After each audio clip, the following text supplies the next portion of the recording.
আমি এক পাশে, ও আম্মু এক পাশে। তো ও ঠিক মাঝে না, মেবি এই জায়গাটা ছিল আর কি, এই জায়গাটা। বুলেটটা ঠিক এদিক দিয়ে আসে, এসে বাবুর ঠিক একেবারে ডাইন চোখের এদিকে লাগে। লেগে এই পিছন সাইডটায় মানে এসে হয়ে ঠিকে যায়, বুলেটটা বের হয় না। সো আমার হাতের উপরেই গুলি খেয়ে কোনো মানে আওয়াজ করতে পারে নাই, ডাইরেক্ট এভাবে হাতের উপর পড়ে গেছে আমার হাতের উপরে। গ্রামের বাড়িতে আহাতকে চিরঘুমে রেখে ওই ঘরে ফিরেছেন বাবা আবুল হাসনাত শান্ত। প্রতিটি কোনায় কোনায় ছেলের স্মৃতি, আর ওই কথাটা, বাবা তোমার বুকেই থাকবো আমি।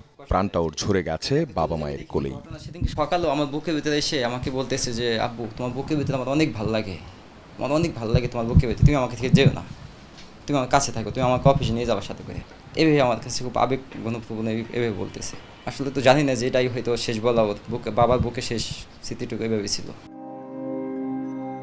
নারায়ণগঞ্জের ছোট্ট শিশু রিয়া গোপের বয়স হয়েছিল সবে 6। খেলছিল বাড়ির ছাদে। গোলাগুলি শুরু হলে তাকে কোলে নেন বাবা। হঠাৎ একটি বুলেট মৃত্যুদূত হয়ে এসে লাগে রিয়ার মাথায়। আমার পুত্র শেষ, লেখকে তুই আছে মারে।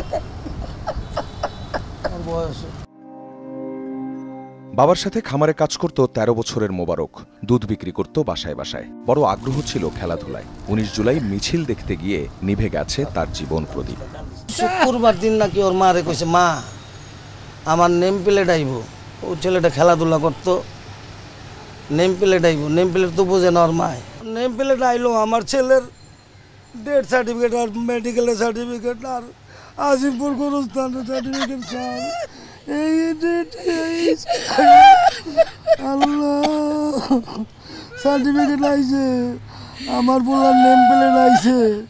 টিয়ার শেলের ধোঁয়া ঘরে আসছিল, তা ঠেকাতে জানালা বন্ধ করতে যায় 11 বছরের সামির। তখনই একটি গুলি এসে বিদ্ধ করে তাকে। ঘরেই মৃত্যুর কোলে ঢলে পড়ে 5ম শ্রেণী পড়ুয়া শিশুটি।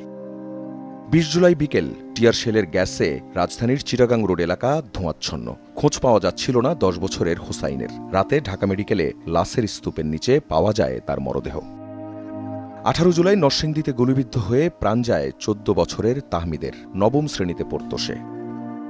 16 বছরের নাইমা উত্তরার বাসার বারান্দায় উদ্বিগ্ন মায়ের সাথে দাঁড়িয়ে দেখছিল কি হচ্ছে বাইরে। কিছু বুঝে ওঠার আগেই গুলি এসে লাগে তার গায়ে। সাথে সাথেই মৃত্যুর কোলে ঢলে পড়ে 10ম শ্রেণীর ছাত্রী নাইমা। যাত্রাবাড়ি এলাকায় রাস্তায় পড়ে থাকা আহত একজনকে হাসপাতালে নিয়ে যাচ্ছিল 16 বছরের ইফাত। হুট করে গুলি লাগে বুকের বাঁ পাশে। চলে যায় ইফাতের প্রাণটাও।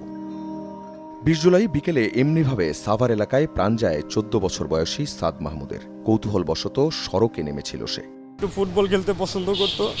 তখন আমি ওরে বলছি যে ভাই তুই কোথাও যাইস না, আমি আইসা তোরে বোট কেনার টাকা দেবো, তুই কোথাও যাবি না। আমি ফিরে আইসা আমি আমার ভাইটাকে আর পাই নাই ভাই। আমার ভাইকে আমি পাইলাম লাস্ট আপনার গ্রিন লাইফ হাসপাতালের আইসিইউর বেডে ভাই।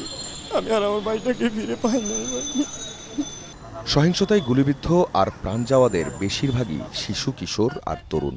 এক অসীম শূন্যতায় পরিবারগুলো।